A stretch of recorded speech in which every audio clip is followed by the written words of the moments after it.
নমস্কার বন্ধুরা, আজ আমি পাপড় বানাবো। আর এই পাপড়টা বাড়িতে বানানো ভীষণ সহজ, তাই আমি একসঙ্গে অনেকগুলো পাপড় বানিয়ে নিব। এই পাপড়টি বানাতে হাতে গোনা কয়েকটি উপকরণ লাগবে। তো পুরো ভিডিওটি আপনারা দেখতে থাকুন, আশা করি আপনাদের ভীষণ ভালো লাগবে। ভাত রান্না করার যে কোনো হাঁড়ি একটা ঢাকনা থাকলে আর শুধুমাত্র ময়দা জিরে থাকলে সবাই পাপড় বানাতে পারবেন। এই পাত্রের মধ্যে 2 কাপ ময়দা নিয়ে নিচ্ছি।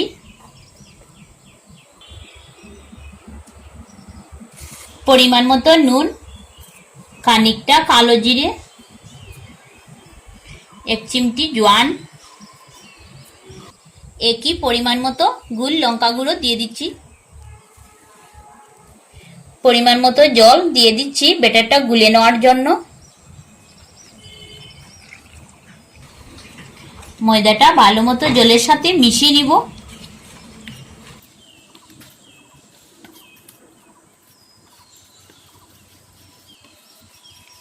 ব্যাটারটা কতটুকু ঘন রাখবেন দেখুন।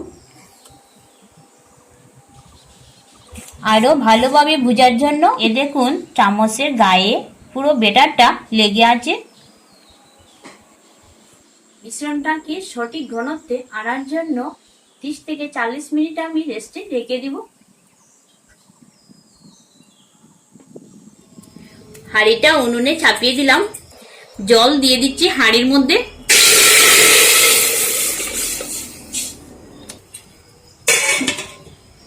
জলটা বসিয়ে দিলাম, ফুটে উঠুক।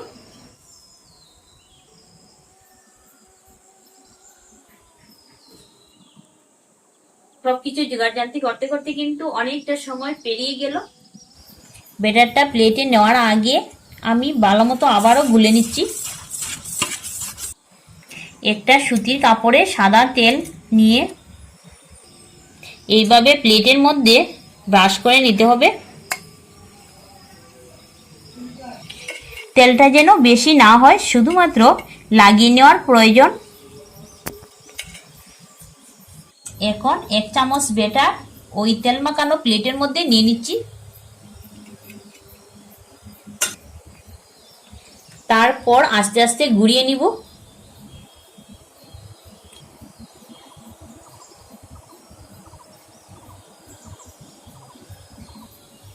হাঁড়ির ঢাকনাটা সরিয়ে নিচ্ছি। ব্যাটারের এই প্লেটটা হাঁড়ির মধ্যে এইভাবে বসিয়ে দিচ্ছি। উপরে আরেকটা ঢাকনা দিয়ে দিলাম। একটা হতে হতে এদিকে আমি আরেকটা তৈরি করে নিচ্ছি।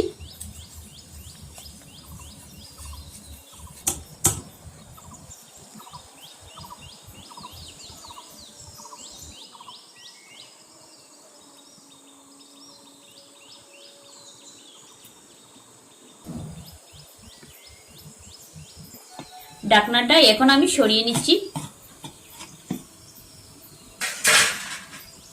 বেশি সময় লাগছে না, পুরো 45 সেকেন্ডের মধ্যে হয়ে গেছে বাফা দেওয়া। এখন নামিয়ে নিচ্ছি। তৈরি করে নেওয়া আরেকটা প্লেট বসিয়ে দিচ্ছি। একটু সময় ঠান্ডা হওয়ার পর এখন আমি এটাকে প্লেট থেকে তুলে নিব। তার জন্য এই ছুরির সাহায্যে চারদিকটা আমি ছাড়িয়ে নিচ্ছি।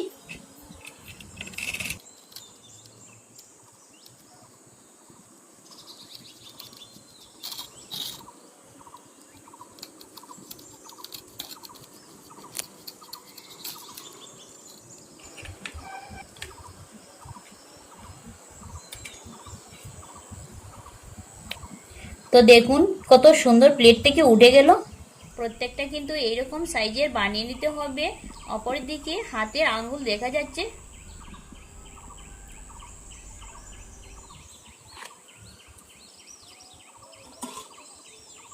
এই ঢাকনাটাও এখন আমি নামিয়ে নিচ্ছি।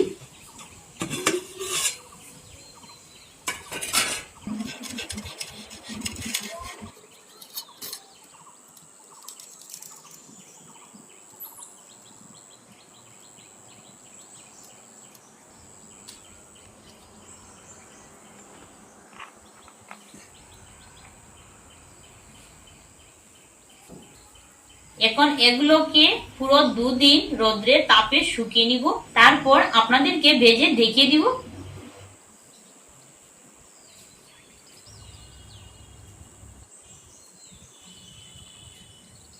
তো 2 দিন পর রোদ্রে তাপে পাঁপড়গুলো শুকানো হয়ে গেল।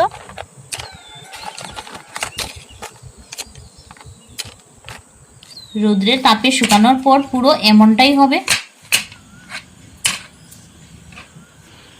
তো পুরো 2 দিন আমি রোদ্রে তাপের মধ্যে উলট পালট করে শুকিয়ে নিয়েছি। এখন ভেজে আপনাদেরকে দেখিয়ে দিব। কড়াইয়ের মধ্যে সাদা তেল দিয়ে দিচ্ছি ভেজে নেওয়ার জন্য। তেলটা গরম হওয়ার পর একটা পাঁপড় আমি কড়াইয়ের মধ্যে দিয়ে দিচ্ছি।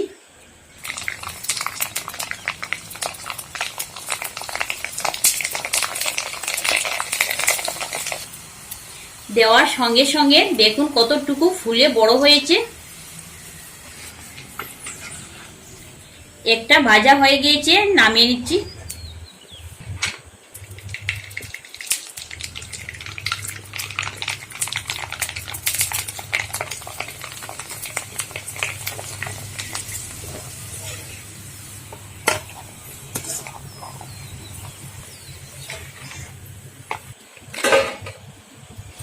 এইভাবে কয়েকটা ভেজে নিই।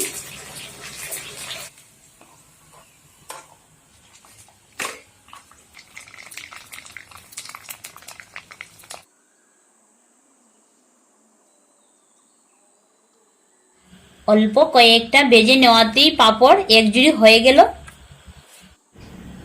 তো দেখলেন তো বন্ধুরা, কত সহজে পাঁপড়গুলো তৈরি করে ভেজে নিলাম। আওয়াজ শুনে বুঝতে পারছেন কতটুকু মুচমুচে হয়েছে।